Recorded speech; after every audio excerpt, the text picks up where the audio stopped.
الحمد لله رب العالمين، والصلاة والسلام على سيد الأنبياء والمرسلين. أما بعد فأعوذ بالله من الشيطان الرجيم. بسم الله الرحمن الرحيم. الصلاة والسلام عليك يا رسول الله، وعلى آلك وأصحابك يا حبيب الله. الصلاة والسلام عليك يا نبي الله، وعلى آلك وأصحابك يا نور الله.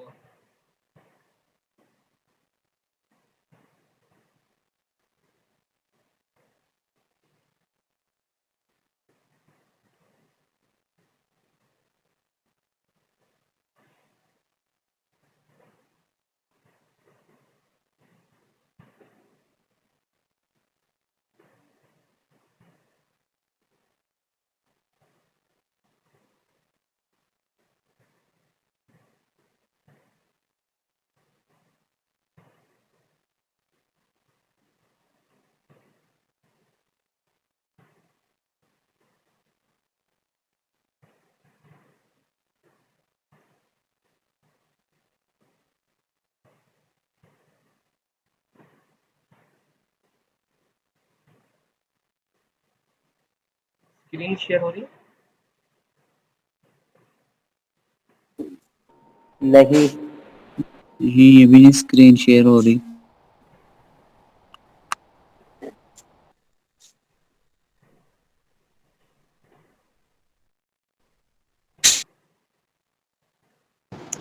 جی اسکرین شو ہو رہی ہے اب.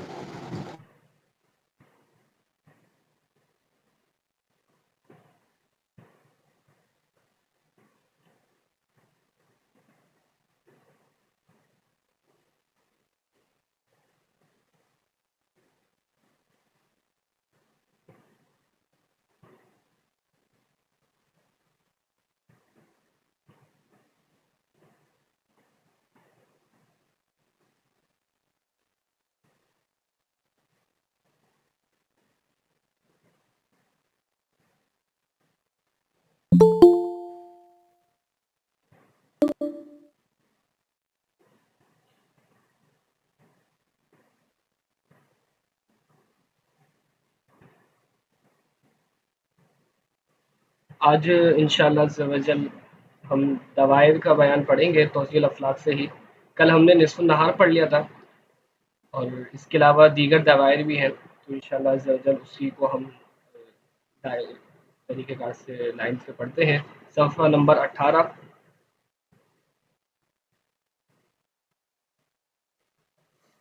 آج انشاءاللہ عز و جل ہم دائرہ معدل النہار کے بارے میں پڑھیں گے.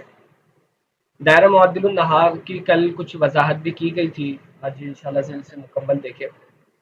فلک الافلاق کی حرکت ہمیشہ مشرق سے مغرب کو ہوتی ہے، اور وہ جس محور پر حرکت کرتا ہے اس کا ایک کنارہ فلک الافلاق کی سطح فوقانی سے ایک نقطے پر شمال میں مماس ہوتا ہے، اور دوسرا کنارہ فلک الافلاق کی سطح فوقانی سے دوسرے نقطے پر جنوب میں مماس ہے. یہ دونوں نقطے فلک الافلاق کے قطب ہیں. فلک الافلاق یعنی کہ ایک جو آخری آسمان بنے گا، آسمانوں پر جاتے جائیں تو ایک جو آخری سب سے اوپر والا آسمان ہوگا اسے آپ فلک الافلاق کہتے ہیں. فلک الافلاق پہلے تو جہاں پہ یاد رکھے گا کہ اگر کہیں لکھ رہے ہیں آپ کے پاس کتاب موجود ہو تو یہ لکھ لیں کہ یہ حیت دانوں، فلکیات دانوں اور حکمہ وغیرہ کے اعتبار سے ہے، اور اس کے اندر مزید چیزیں بھی اس میں ہیں. تو اس کے اندر اعلیٰ حضرت علیہ رحمہ کا کچھ دوسرا موقف ہے، انشاءاللہ اس کو ہم بعد میں دیکھیں گے. یہ ابھی فلکیات کے اعتبار سے ہے تو اسی کی اصطلاح بیان ہو رہی ہے کہ فلک الافلاق کی حرکت.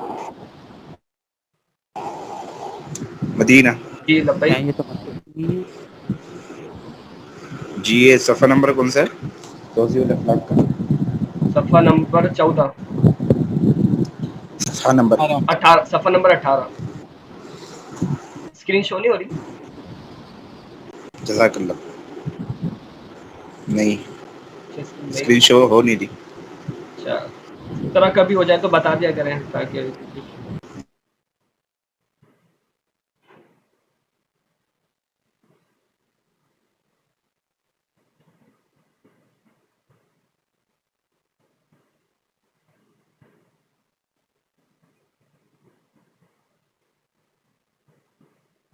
ابھی شو ہو رہی ہے اسکرین؟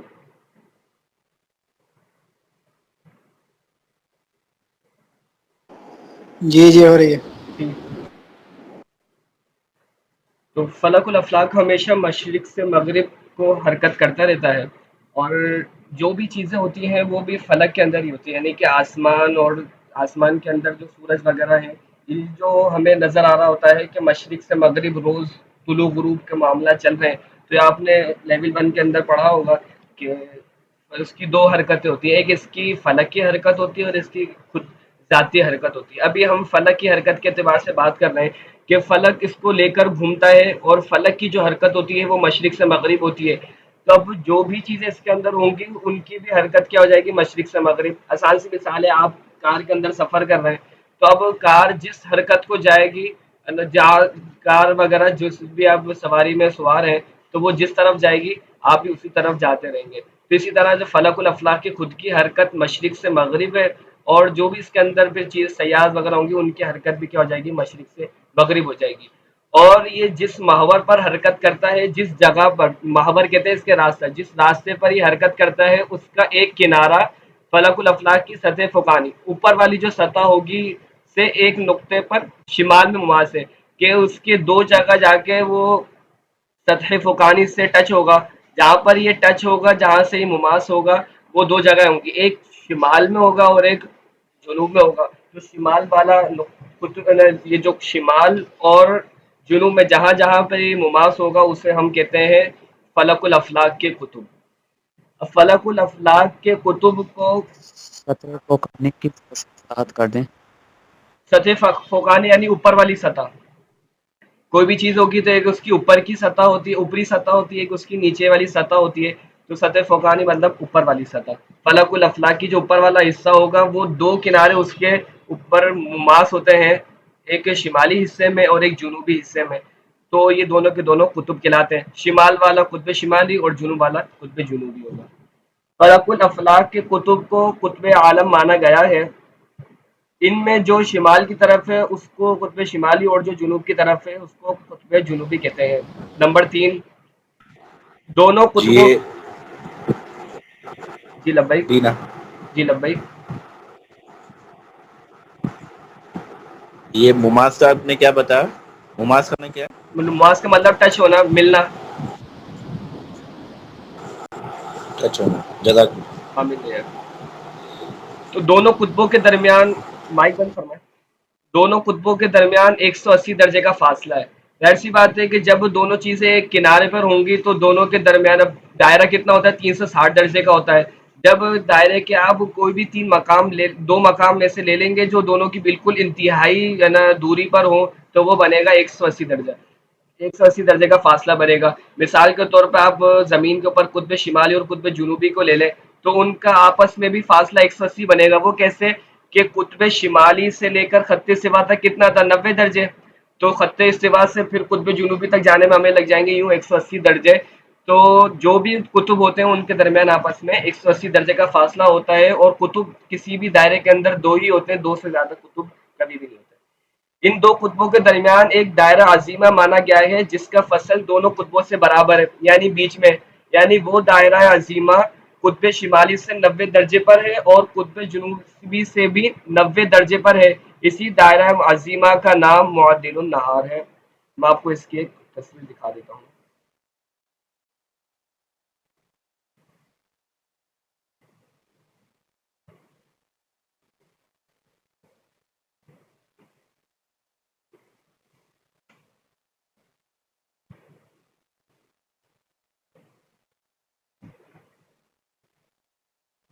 یہ دیکھیے، آپ کو ایک تصویر نظر آ رہی ہوگی کہ اس کے اندر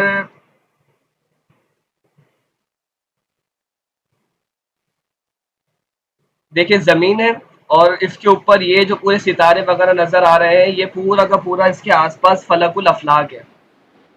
فلک الافلاک کے دو قطب ہیں، ایک قطب شمالی اوپر والا اور ایک دیکھیں قطب جنوبی. جی کیا فرما رہے ہیں؟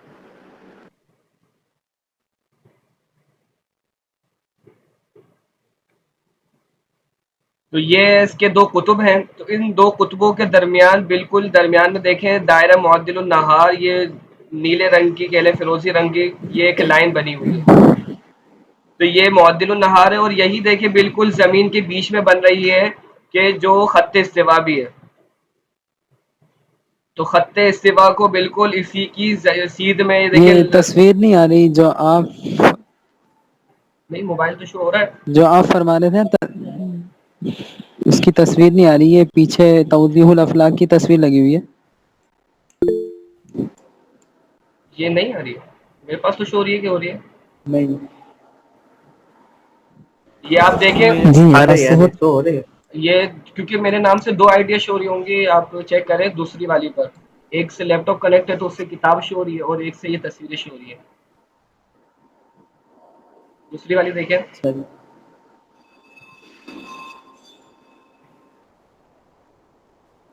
تو یہ زمین کا خط سوا دیکھیں بالکل اس کی سیدھ کے اندر ہی زمین کا خط جی سوا بن رہا ہے، صحیح.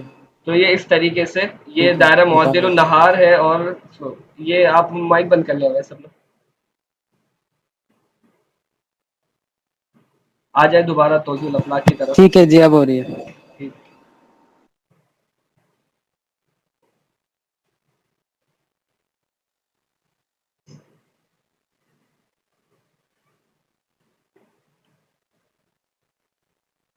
نمبر 5، دائرہ معدل النہار پر 21 مارچ اور 24 ستمبر کو آفتاب حرکت کرتا ہے. آپ نے میل شمس کے حوالے سے پڑھا ہے کہ سورج ہم خط استوا کا بولتے تھے، لیکن حقیقی اعتبار سے جب سورج کی بات کریں نا اس کی حرکت وغیرہ تو ہمیں دائرہ معدل النہار کی بات کرنی ہوگی کہ معدل النہار سے، کیونکہ سورج کی جو حرکت ہے وہ زمین پر نہیں ہے بلکہ فلک کے اندر ہے، تو پھر فلک کی جو چیزیں ہیں ان سے حساب لگایا جائے گا. بات ایک ہی ہے، نتیجہ ایک ہی نکلے گا، لیکن اصطلاح جب بولی جائے گی تو پھر اس کے اندر درست اصطلاح کا انتخاب کیا جائے گا. تب آپ سے کبھی کوئی پوچھے کہ میل شمس کیا ہے تو آپ اس کو یہ کہیں گے معدل النہار سے مرکز شمس کی دوری اصل کے اعتبار سے.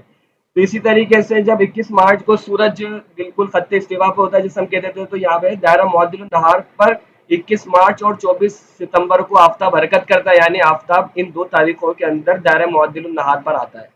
22 جون کو جس نقطے سے آفتاب طلوع کرتا ہے اس نقطے سے 23 درجے 27 دقیقے جنوب میں معدل النہار ہے. 22 جون کو یہ ایک انتہائی مدت ہوتی ہے، انتہائی جگہ ہوتی ہے جہاں تک سورج بالکل اپنے شمالی یعنی کہ جنوبی دنیا میں سب سے زیادہ انتہا پر پہنچ جاتا ہے، کہ جب 22 ستمبر 24 ستمبر اس طرح کی تاریخوں کے اندر جب سورج خط استوا سے جنوب کی جانب جانا شروع ہوتا ہے یہاں تک کہ 3 مہینے میں اپنی زیادہ سے زیادہ مدت کو زیادہ سے زیادہ راستہ طے کر لیتا ہے، انتہا کو پہنچ جاتا ہے، وہ ہے اس کا میل اعظم شمالی. اور میل اعظم شمالی کیا لکھا ہوا ہے یہاں پر توضیح الافلاق میں 23 درجے 27 دقیقے، لیکن اس پر توجہ رکھیں کہ یہ 23 درجے 27 دقیقے مصنف کے دور کی تحقیق ہے. موجودہ تحقیق یہ ہے کہ 23 درجے 26 دقیقے جاتا ہے نا، یہ ہر دور میں کچھ نہ کچھ تبدیل ہوتی آئی ہے، یعنی کہ شرح چغمینی کا جو دور تھا تقریباً 1000 ہجری کا اس کے آس پاس کا، تو انہوں نے اپنی کتاب میں 23 درجے 30 دقیقے لکھا، پھر اعلیٰ حضرت علیہ الرحمٰن نے 23 درجے 27 دقیقے اپنی اس میں بیان فرمایا اپنے دور کے حساب سے، اور موجودہ تحقیق یہ ہے کہ 23 درجے 26 دقیقے ہے. اس پہ بھی آپ اس کو توجہ رکھیں کہ موجودہ کیا ہے. تو یہاں سے جب وہ اپنی انتہائی مدت کو پہنچ جائے گا تو ہمیں اس سے پتہ چل گیا دو طریقے ہوتے ہیں کہ یا تو آپ کو یہ بتا دیا جاتا ہے کہ دائرہ معدل النہار سے 22 جون تک کتنی دوری ہے، یا آپ کو یہ بتا دیا گیا کہ 22 جون پہ جہاں پر سورج پہنچے گا وہاں سے خط سوا کی اتنی دوری ہے. دونوں کے ذریعے ہی بات کو سمجھا جا سکتا ہے. اب اس کی بھی آپ تصویر ملاحظہ فرمائیں.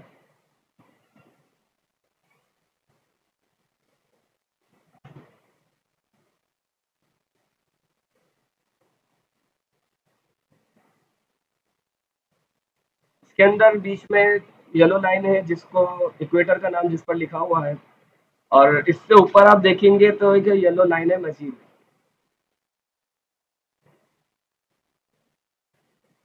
تو یہ وہ لائن ہے جو سورج کے میل اعظم کی لائن ہے. یہ سورج واپسی فرمائیں گا.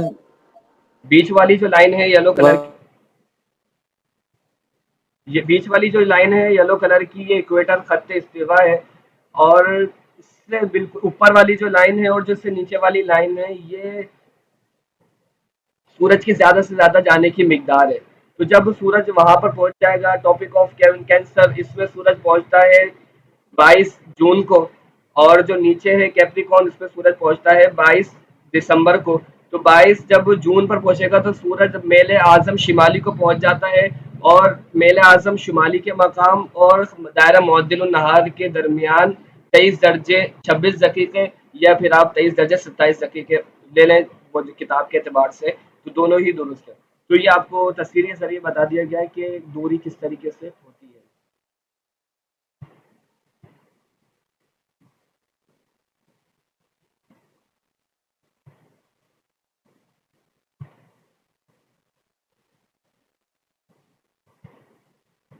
اور 22 دسمبر کو جس نقطے سے آفتاب طلوع کرتا ہے اس نقطے سے 23 درجے 27 دقیقے شمال میں معدل النہار ہے.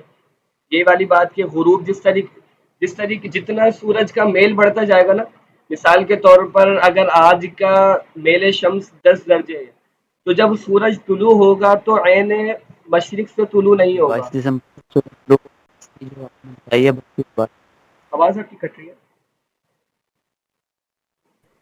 میں نے کہا یہ جو آپ نے معدل النہار کا بتایا کہ 22 دسمبر کو جب سورج طلوع ہوتا ہے تو اسے کتنے درجے پہ یہ معدل النہار ہے، اس کی ذرا وضاحت ایک دفعہ دوبارہ کر دیں. جی، جہاں پر سورج، یہ دونوں ایک ساتھ ہی آپ اس کو لے لیں، چاہے سورج 22 دسمبر پر ہو یا پھر 22 جون پر ہو، تو یہ دائرہ معدل النہار سے جدید تحقیق کے مطابق 23 درجے 26 دقیقے دور ہوتا ہے. 23 ڈگری 26 منٹ. تو اب اسی طریقے سے جی واضح ہے آپ کے لیے. جی ٹھیک ہے. اور جتنا سورج کا میل بڑھتا جائے گا اتنا ہی سورج طلوع کے اندر آگے پیچھے ہوتا جائے گا. مثال کے طور پہ اگر آج کے دن سورج کا میل شمس 10 درجے ہے، تو آج جو سورج طلوع ہوا ہوگا وہ عین مشرق سے طلوع نہیں ہوگا، بلکہ میل شمالی تھا، +10 درجے تھا، تو سورج شمال کی طرف، مشرق سے شمال کی طرف 10 درجے تھوڑا آگے ہو کر طلوع ہوگا. اور اسی طریقے سے جب غروب ہوگا تو غروب بھی شمال کی جانب 10 درجے ہو کر غروب ہوگا، عین مغرب میں غروب نہیں ہوگا. یہی آپ مثال جنوب کی لے لیں. سورج مثال کے طور پر 23 درجے جنوب کی ہے نا اس کا میل شمس ہے. سورج کا میل 22 درجے جنوبی ہے، 23 درجے جنوبی ہے. تو اب جب یہ طلوع کرے گا تو طلوع کے اندر بھی یہ مشرق سے 23 درجے جنوب کی جانب مڑ کر گونا طلوع کرے گا، یعنی کہ طلوع ہی ٹیڑھا ہوگا. اسی طریقے سے جب غروب ہوگا تو غروب کے اندر بھی جنوب کی جانب مائل ہو کر ہی غروب ہوگا. تو اس طریقے سے اس کا یہاں پہ بیان فرما رہے ہیں کہ یوں ہی 22 دسمبر کو جس نقطے پر آفتاب غروب کرتا ہے اس نقطے سے بھی 23 درجے 27 دقیقہ شمال میں معدل النہار ہے. یعنی اب یہ اس کو غور کریں، یعنی 22 جون اور 22 دسمبر کے مطلع کے عین بس میں معدل النہار ہے. بھائی دیکھیں معدل النہار سے سیدھی طرف الٹی طرف شمالی طرف اور جنوبی طرف دونوں ہی طرف 23 درجے 27 دقیقے، کتاب والے کو لے لیں 23 درجے 27 دقیقے پر یہ دونوں مقامات ہیں. تو ظاہر سی بات ہے ان دونوں کے بیچ میں کیا بنے گا، معدل النہار بنے گا.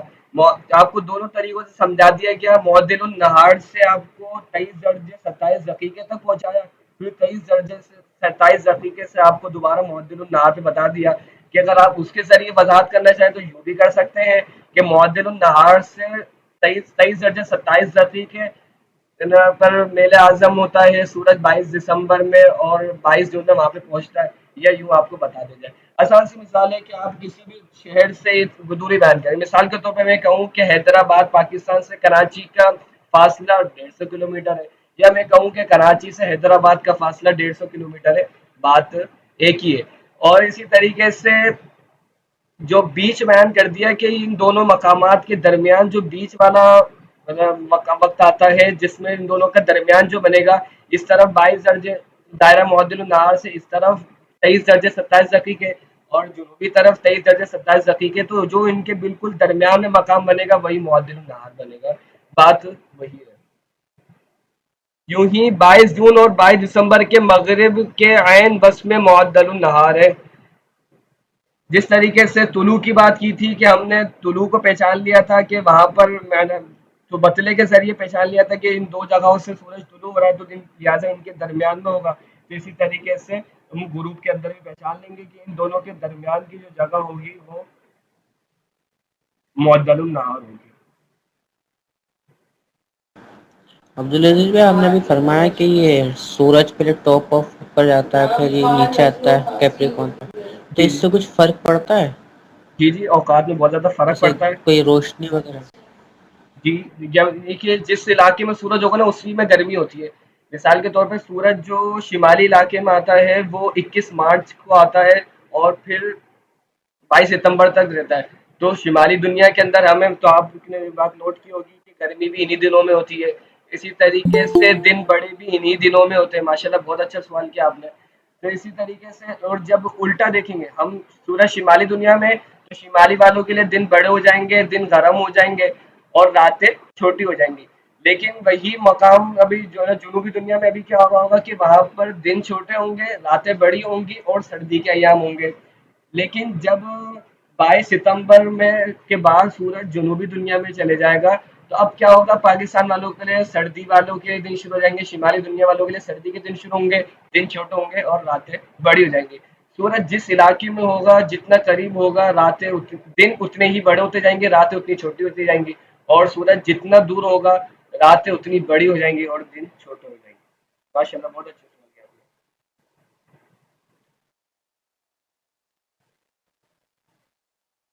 نے. ٹھیک ہے، جزاک اللہ. جی لبیک. یہ سورج دنیا کے طول میں گردش کرتا ہے یا عرض میں؟ سورج عرض کے اعتبار سے لے لیں، جیسے عرض بلد آگے جاتے ہیں نا، یوں ہی سورج بھی اپنے اس طرح عرضی درجے طے کرتا ہے.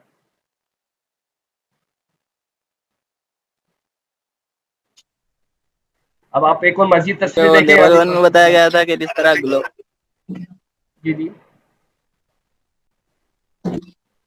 یہ لیول 1 میں یہ بتایا گیا تھا کہ جس طرح گلوب میں دکھایا جاتا ہے کہ یعنی کہ جو خط استوا ہے وہ عرض میں ہے، لیکن اصل میں دنیا اس کے روٹیٹ کرے اس طرح ہے، یعنی کہ طول میں. میں سمجھ نہیں سکا آپ کی بات کو.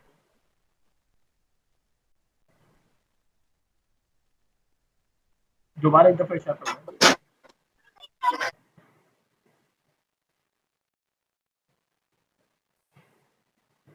جیسے گلوب کا اگر آپ کے پاس ہو اس میں تو دکھائیں میں.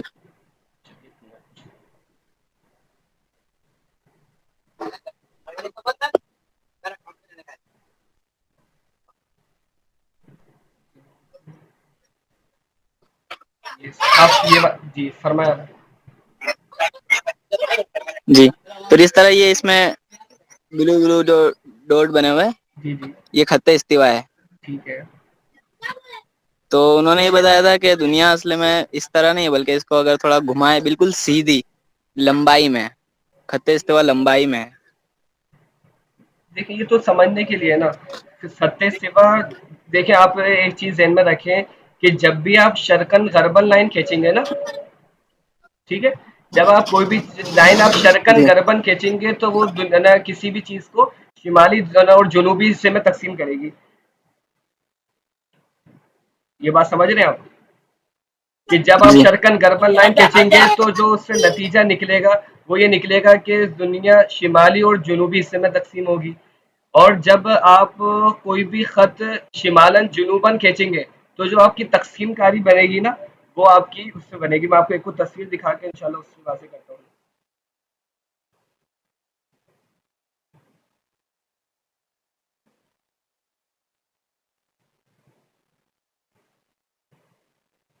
یہ دیکھیے یہ شمال ہے، یہ جنوب ہے نا نیچے والا. تو اب یہ جو شمالن جنوباً لائنیں بن رہی ہیں تو اب یہ ان کا جو نتیجہ نکلے گا نا، اب آپ ایسا نہیں کہہ سکتے کہ اس طرف والا شمال ہے یا اس طرف والا زمین کے شمال ہے. کوئی سی بھی آپ لائن لے لیں تو وہ اس طرف بھی اس کے شمالی علاقہ لگے گا، اس طرف بھی اس کے شمالی علاقہ لگے گا. آپ کو میں اس کے اندر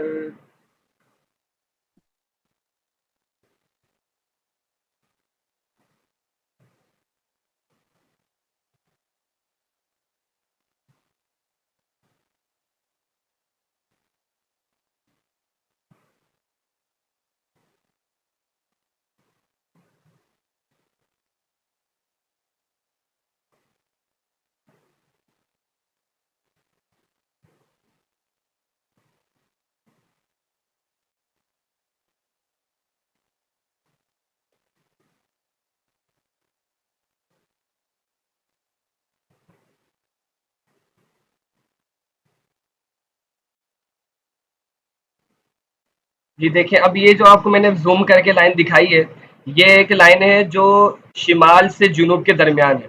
تو اب یہ جو لائن ہوگی یہ دنیا کو ایک شمالی حصے میں تقسیم کر دے گی اور جنوبی حصے میں تقسیم کر دے گی، ایک مشرقی حصے میں تقسیم کر دے گی اور غربی حصے میں تقسیم کر دے گی.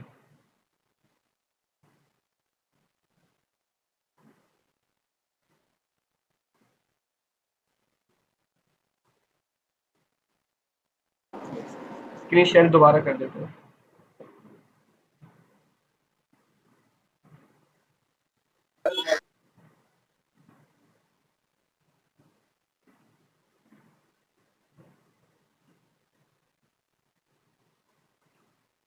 تو جب بھی کوئی بھی لائن شرقاً غرباً ہوتی ہے تو وہ شمالی اور جنوبی حصے میں تقسیم کرتی ہے، اور جب بھی کوئی لائن آپ شمالاً جنوباً کھینچیں گے تو وہ آپ کو شرقی اور غربی حصے میں تقسیم کر دے گی. تو خط سوا جو لائن ہے نصاب توقید کی تعریف میں ہی آپ دیکھیں گے نا، تو لکھا گیا ہے کہ شرقاً غرباً کھینچے جانے والا خط. تو جب شرقاً غرباً کھینچیں گے تو دنیا کا ایک حصہ شمالی بن گیا اور دوسرا حصہ جنوبی بن گیا، جیسے ایکویٹر ہے. اب یہ ایک لائن پوری کھینچ دی گئی ہے نا شرقاً غرباً. تو اب اس کے اوپر والا حصہ جس میں قطب شمالی ہے تو یہ شمالی علاقہ ہو گیا، اور جو نیچے والا جس کے اندر جنوب ہے تو وہ جنوبی حصہ ہو گیا. اب سورج کی جو ذاتی حرکت ہے جس کے اندر وہ خط سوا سے اوپر نیچے یوں جاتا رہتا ہے، تو یہ عرض کے اعتبار سے ہوگی کہ اس کے اندر میل شمس یوں عرض کے اندر بڑھیں گے جس طرح عرض بلد ہوتا ہے. کلیئر ہے؟ جی استاد، جزاک اللہ.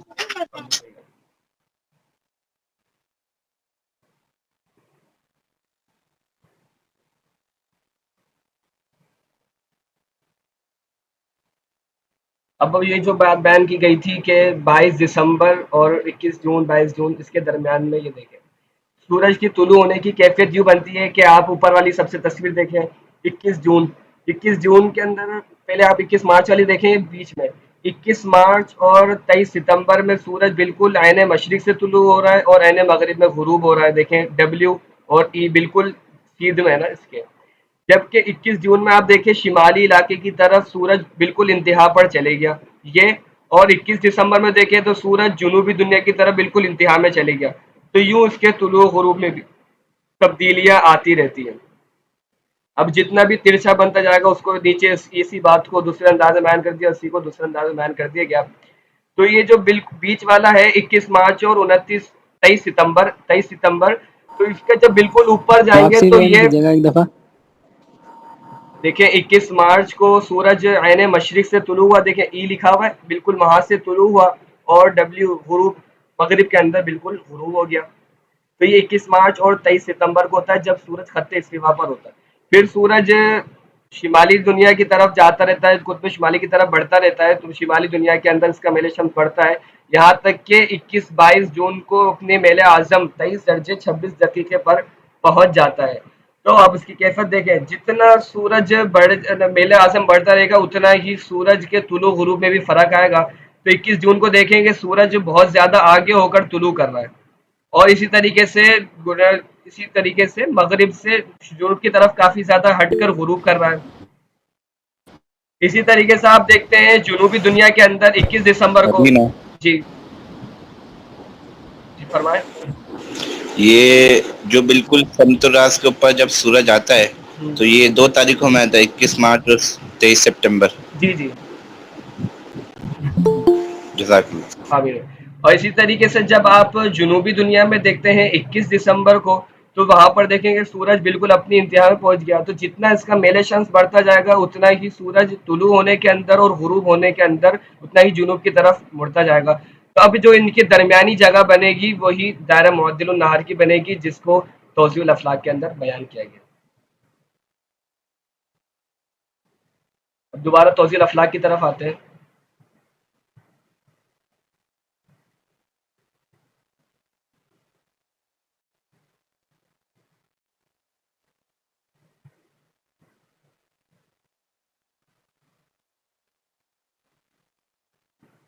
معدل النہار کے اغل بغل معدل النہار کے موازی جو دائرہ صغیرہ ہیں انہیں مدار یومی کہا جاتا ہے.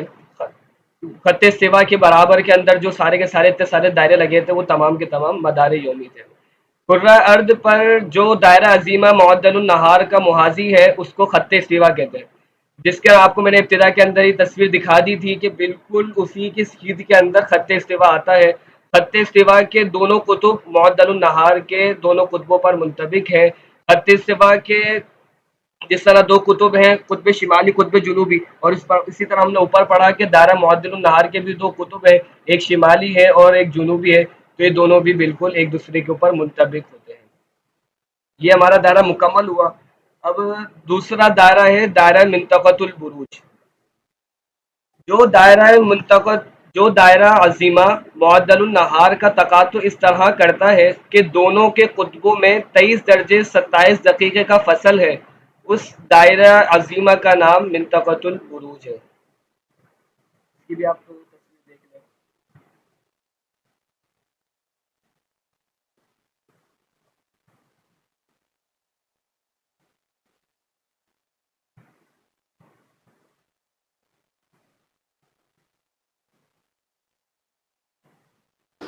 یہ دو قطبوں میں 23 درجے 27 دقیقے کا فصل ہے، یعنی فاصلہ. جی جی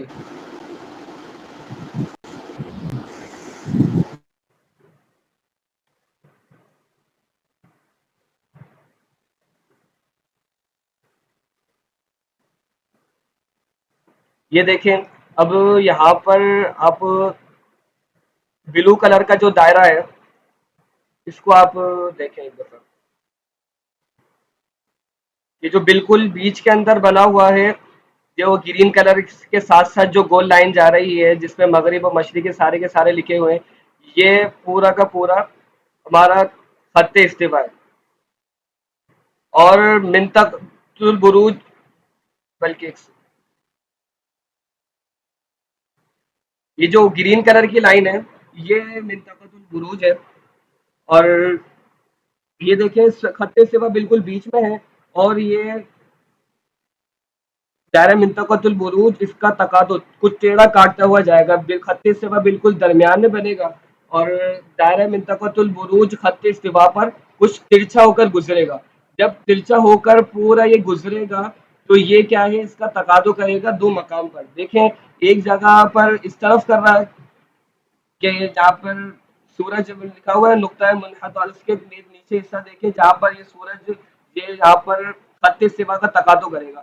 اسی طریقے سے ایک مغرب پیچھے لکھا ہوا ہے، وہاں پر بھی دیکھیں کہ نقطہ ایک ایسا نقطہ ہے جہاں پر دائرہ منطقۃ البروج خط استوا کو ٹچ کرتا ہوا جائے گا. تقاطع کہہ لیں یا ٹچ کرنا کہہ لیں، تو دو مقام کے اوپر دائرہ منطقۃ البروج خط استوا کو ٹچ کرتا ہوا جائے گا، کاٹتا ہوا جائے گا. اور یہ جو ترچھا بنے گا یعنی کہ اس کی انتہائی مقدار بنے گی خط استوا سے دور ہونے کی، یہ وہ وہی بنے گی جہاں پر سورج کا میل اعظم پہنچتا تھا، اور وہ کیا تھا 23 درجے 26 دقیقے. اور جو جدید تحقیق ہے اس کے مطابق، اور جو پرانے تحقیق ہے مفتی افضل حسین منکری علیہ الرحمہ نے جو بیان فرمایا وہ 23 درجے 27 دقیقے تھی. تو یوں یہ ترچھا ہو کر اس طریقے سے گزرتا ہے.